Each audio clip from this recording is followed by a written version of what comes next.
Hey everybody, happy Monday, and I hope that everyone had a great weekend.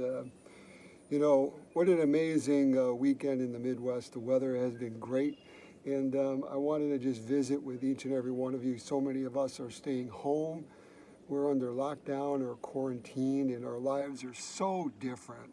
There's such uncertainty, and what I wanted to talk about today is the word of the week is to truly listen. And I listen to this little voice inside of me. Some people call it your gut, some people call it your intuition. I call it the spirit. And it will tell you not only the difference between right and wrong, but it will tell you the steps that you should take. And more now than ever, I'm getting people that have been in addiction, have been in recovery. This is the perfect storm. And we can go one of two ways.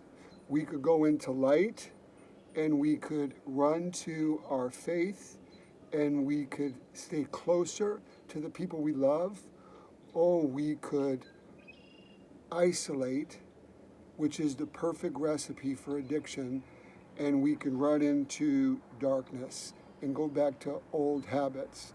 So I say this only because I lost my dad at 49 years young from alcohol addiction and nicotine and smoking. And even me, I travel all over the world, and for me, it's quite it's quite different to be home and to, I love to spend alone time, but when you spend alone time 24/7, 7 days a week, you start hearing other voices too. And see, the enemy will always get into your ear. It's the only entry point he has, and he will start saying, you will never get out of this. You will never financially recover from this. Your Crohn's disease will come back because of this. Your relationships will diminish because of this. You can't see this person. You can't go out to a restaurant. Your physique, your body, because you can't work out in a gym. These are all lies. And what I say and why it's so important for me to share this with you is that we have a choice. We need to choose to believe. We need to choose to truly be grateful. So as we go through this week, listen to that little voice. That little voice will never steer you wrong. To me, it's the Holy Spirit. And I don't want to miss a word. I don't want to miss a sentence on what I'm supposed to do in these uncertain times. I want to be the best version of myself, mind, body, and spirit. And to do that, I need to listen. I need to be still and I need to listen. And when you listen, you will be able to take those steps and move forward.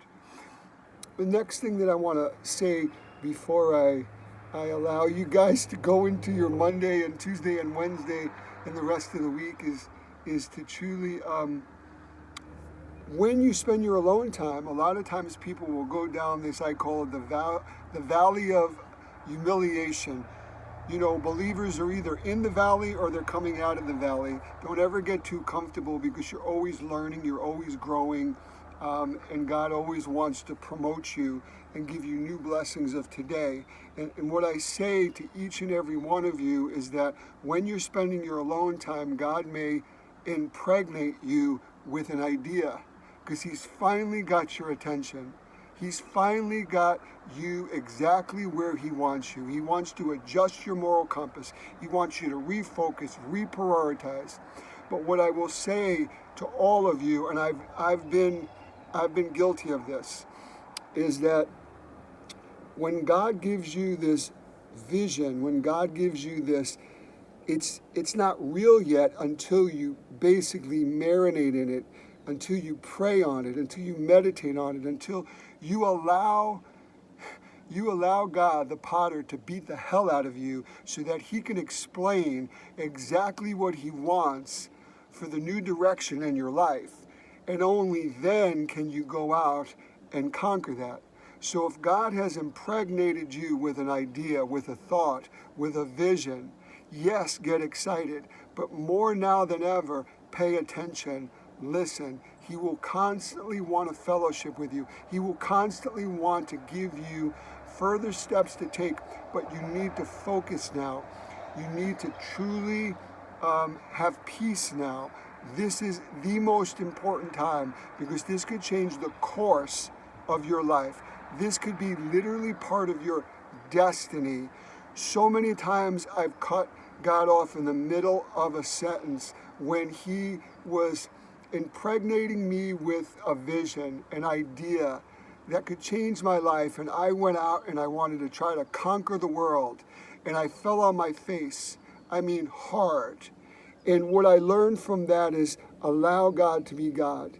Allow this time of uncertainty, allow this time of us all being in a space to see the light, to truly hear the vision, to have Him impregnate that vision so that you can go out and do what you're destined to do.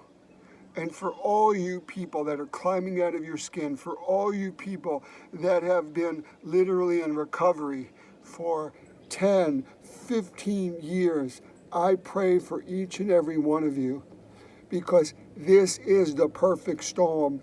This is the test of all tests. We will never be the same. We could come out of this more fit, more spiritually fit, a better version of ourselves, or we could spiral into a black hole and go back to our old ways. The choice is yours. I hope that each and every one of you choose to listen, to truly meditate on that, to get that vision that God has wanted to put inside of you, but you've been too busy and it buried His greatness, to listen now.